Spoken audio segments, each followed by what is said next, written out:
ગઈકાલે આપણે કાકોરી કાંડ વિશે થોડી વાત કરી હતી. કેવા કેવા રહસ્યો છે એમાં. આજે થોડાક બીજા ક્રાંતિપંથી ઐતિહાસિક કાવતરાઓ, વાસ્તવમાં સ્વાતંત્ર્ય યજ્ઞની બલિવેદી પર આહુતિ આપનારાઓની કહાણી છે. થોડીક વાત એની કરી. આજે ઓગસ્ટના અંતિમ દિવસો છે. બ્રિટિશ સરકારે જેમને કાવતરા કહ્યા, કોન્સ્પિરસી કહી, ષડયંત્ર નામ આપ્યું, ફરેબી અદાલતો ચલાવી, ટ્રિબ્યુનલો નિયુક્ત કરી અને છેવટે બધાને ફાંસી અથવા અંદામાન આપ્યા. આ ઘટનાઓ રક્તરંજિતોની અદ્ભુત કહાણી છે. આ મુકદ્દમાઓનો મુખ્ય આરોપ જ એ હતો કે બ્રિટનના સામ્રાજ્યની સામે, મહારાણીની સામે તેને ઉથલાવવા માટેનું કામ આ લોકો કરી રહ્યા હતા. મુઠ્ઠીભર લોકો. વાત તો સાચી છે. ફાંસીએ ચડેલા દરેકે પોતાના નિવેદનમાં સાફ સાફ કહ્યું છે કે હા, અમે ગુલામ છીએ, તમે માલિકો છો, દેશ અમારો છે અને તમે જુલ્મી રાજ ચલાવો છો અને એટલા માટે તમને ભારતમાંથી હાંકી કાઢવા માગીએ છીએ. અને એને માટે અમારી પાસે જો પિસ્તોલ હોય તો પિસ્તોલનો ઉપયોગ કરીશું, બંદૂક હોય તો બંદૂકનો ઉપયોગ કરીશું, તોપ હોય તો તોપનો ઉપયોગ કરીશું, નિશસ્ત્ર હાથોએ પણ અમે તમારી સામે વિરોધ કરીશું. કેટલા અને કેવા પ્રયાસો. એકલા પંજાબમાં 5000 રાજદ્રોહના મુકદ્દમાઓ, કોન્સ્પિરસીના આ મુકદ્દમાઓ ચાલ્યા. સાન ફ્રાન્સિસ્કોમાં લાલા હરદયાલની ગદ્દર પાર્ટીએ છેક પંજાબમાં દરેક ગામમાં એક જલદ ક્રાંતિકારને જન્મ આપ્યો છે, જે કાં તો ફાંસીએ ચડ્યો અથવા તો અંદામાનની કાળકોઠડીમાં ચાલ્યો ગયો, મોકલી અપાયો અને ત્યાંથી ક્યારેય પાછો વળ્યો નહીં. થોડાક નામો પણ આપણને અંદાજ આપશે કે કેવો મોટો મુક્તિ સંગ્રામ હતો, જેમાં યાતના સિવાય કશું જ ક્રાંતિકારોને મળ્યું નથી. 27મી નવેમ્બર 1914 ફિરોઝપુર કાવતરું. 5 ક્રાંતિકારોને ગોળીથી ઠાર મારવામાં આવ્યા, 8ને ફાંસી આપવામાં આવી. 20 ફેબ્રુઆરી 1915 અનારકલી કાવતરામાં 3 લોકોને ફાંસીએ ચડાવી દેવાયા. આ કાવતરા શબ્દ ઇન્વર્ટેડ કોમામાં સમજવાના. ખરેખર તો આ આપણા સ્વાતંત્ર્યના તીર્થો હતા, યજ્ઞો હતા. લાહોર ષડયંત્ર કેસ પ્રથમ અને પછી દ્વિતીય અને પછી તૃતીય. બીજો લાહોર કેસ, લાહોર ષડયંત્ર કેસ ચાલ્યો. તેમાં બાબુરામ, બળવંત નામ સિંહ અર્થાત હાફિઝ અબ્દુલ્લા, આટલાને ફાંસી મળી. 7ને અંદામાન. લાહોર ષડયંત્રના બીજા 2 મુકદ્દમામાં 31ને અંદામાનની કાળકોટડી, 6ને ફાંસી. ત્રીજા લાહોર ષડયંત્રમાં વળી મથરાસિંહ નામના શીખ જવાનને ફાંસી. એક પાદરી ષડયંત્ર પણ થયું હતું. એમાં 3ને ફાંસી અને 5ને કાળા પાણીની સજા થઈ. મંડી કાવતરામાં શું થયું?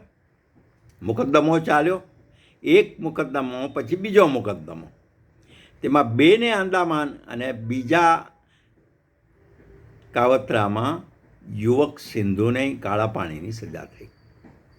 અમૃતસર કેનાલ ષડયંત્રમાં 6 યુવકોને ફાંસી આપી દેવામાં આવી. નામ નોંધી લો: કાલા, ચન્નપ, હરનામ, આત્મા, બંતા અને જસવંત, બધા જ સિંહ. જગતપુર કાંડમાં બર્મા ષડયંત્રમાં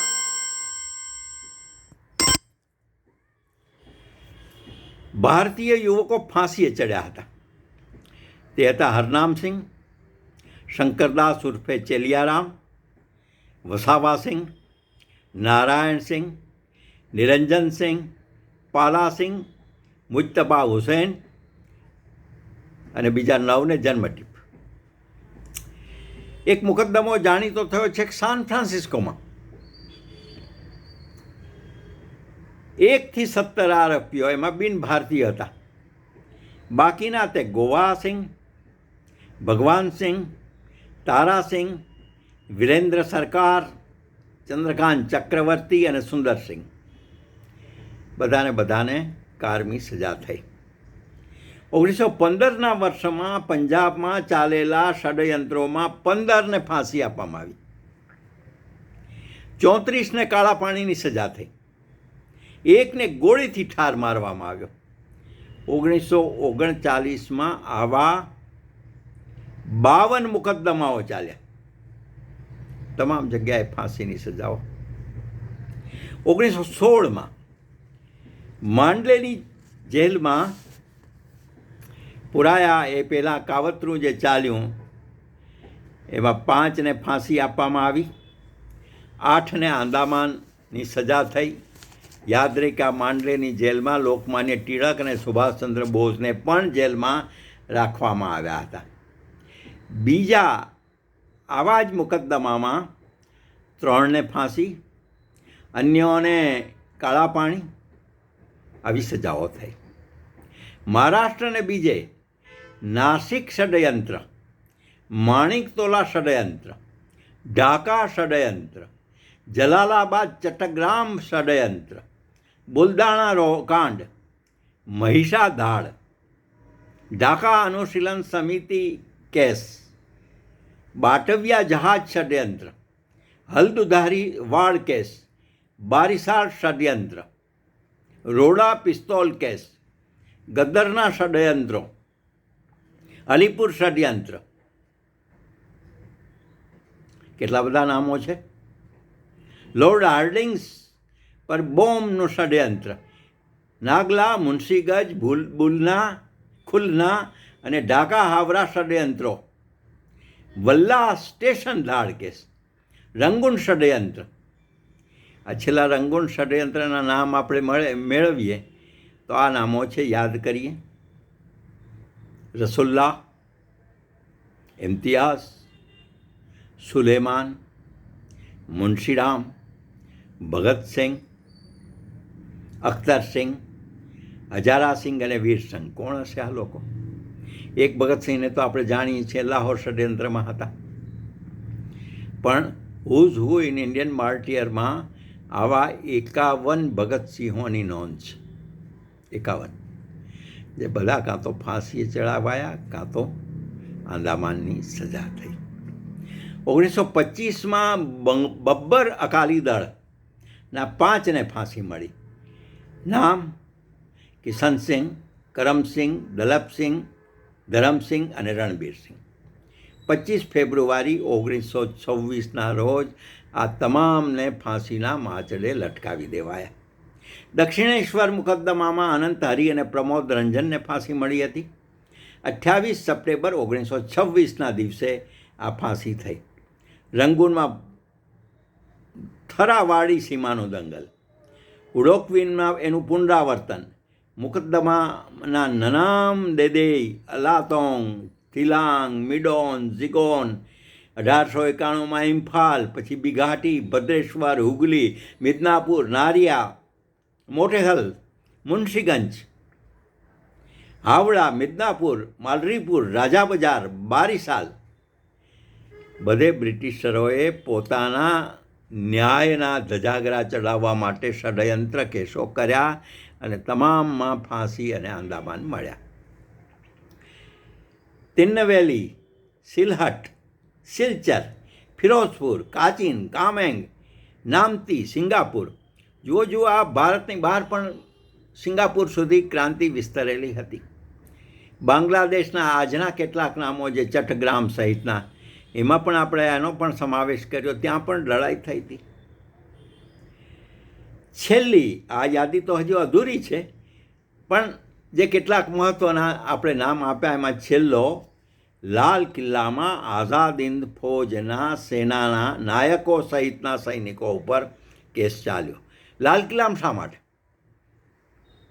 કારણ કે એ વખતના લોર્ડ માઉન્ટ બેટનને ભારતને પાઠ ભણાવવો હતો કે કે તમે 1857માં જે કર્યું હતું એ 1945માં કર્યું, હવે નહીં કરી શકો.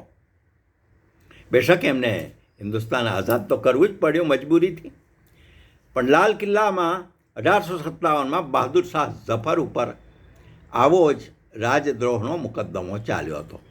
અને એમાં એને જે સજા થઈ એ માંડલેની સજા હતી. માંડલેમાં જ એનું જલાવતન મૃત્યુ થયું. 1945ના આઝાદીન ફૌજના મુકદ્દમામાં આપણા ગુજરાતના પ્રખર ધારાશાસ્ત્રી ભોલાભાઈ દેસાઈએ આઝાદીન ફૌજના સૈનિકોનો બચાવ કર્યો હતો. એણે કહ્યું કે 60,000 સ્વાતંત્ર્ય સૈનિકો રંગૂનથી સિંગાપુરથી રંગૂન થઈને છેક ઇમ્ફાલ સુધી પહોંચ્યા. એમાં 36,000 સૈનિકો ભારતના શહીદ થયા હતા. મેઘાણીનો કટાક્ષ ભર્યો સ્વર સાંભળવા જેવો છે. કદી સ્વાધીનતા આવે વિનંતી ભાઈ છાની, અમોને એ સ્મરી લેજો જરી પળ એક નાની. આપણા રોજિંદા વ્યવહારમાં, રાજનીતિક આંધી વચ્ચે, ચૂંટણીના ચમકારોમાં, તખ્તા પલટોમાં, આંદોલનોમાં,